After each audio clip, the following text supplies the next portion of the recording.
Hi friends, welcome to Karthik Telugu news. ఇవాళ EPFO గురించి ఒక ఇంపార్టెంట్ అప్డేట్ న్యూస్ అయితే రావడం జరిగింది. దీని గురించి మరిన్ని విషయాలు ఈ వీడియోలో తెలుసుకుందాం. దయచేసి ఈ వీడియోని ఎక్కడ స్కిప్ చేయకుండా చివరి వరకు చూడండి ఫ్రెండ్స్. అలాగే మా ఛానల్ సబ్స్క్రైబ్ చేసుకుని మాకైతే ఒక సపోర్ట్ అయితే ఇవ్వండి. వివరాల్లోకి వెళ్ళినట్లయితే ఉద్యోగుల భవిష్య నిధి సంస్థ 2024-25 ఆర్థిక సంవత్సరానికి వడ్డీ రేట్లను త్వరలోనే ఖరారు చేయనుంది. ఈసారి 8% నుంచి 8.25% మధ్య వడ్డీ రేట్లు ఉండే అవకాశం ఉందని అంచనాలున్నాయి.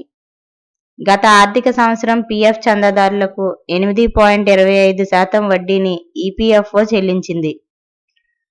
ఇక ఈ ఆర్థిక సంవత్సరం ఎంత వడ్డీ రేటు ఇవ్వాలనుకుంటుందో ఫిబ్రవరి 28న జరిగే సెంట్రల్ బోర్డ్ ఆఫ్ ట్రస్టీల సమావేశంలో నిర్ణయించనున్నట్లు ఈ వ్యవహారంతో సంబంధం ఉన్న అధికారిక వర్గాలు తెలిపాయి.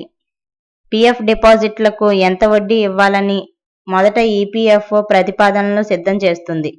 ఆ తర్వాత సెంట్రల్ బోర్డ్ ఆఫ్ ట్రస్టీలు దీన్ని ఆథరైజ్ చేస్తారు.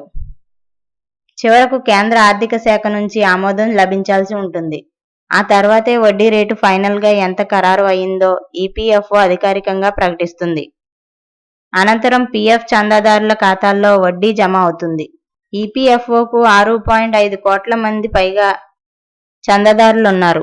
ప్రతి నెల పీఎఫ్ ఖాతాలో ఫండ్స్ జమ అవుతున్నాయో లేదో బ్యాలెన్స్ను చెక్ చేసుకోవడం ద్వారా తెలుస్తుంది. ఈపీఎఫ్ఓలో సభ్యులుగా ఉన్న ప్రతి ఉద్యోగికి యూనివర్సల్ అకౌంట్ నంబర్ ఉంటుంది.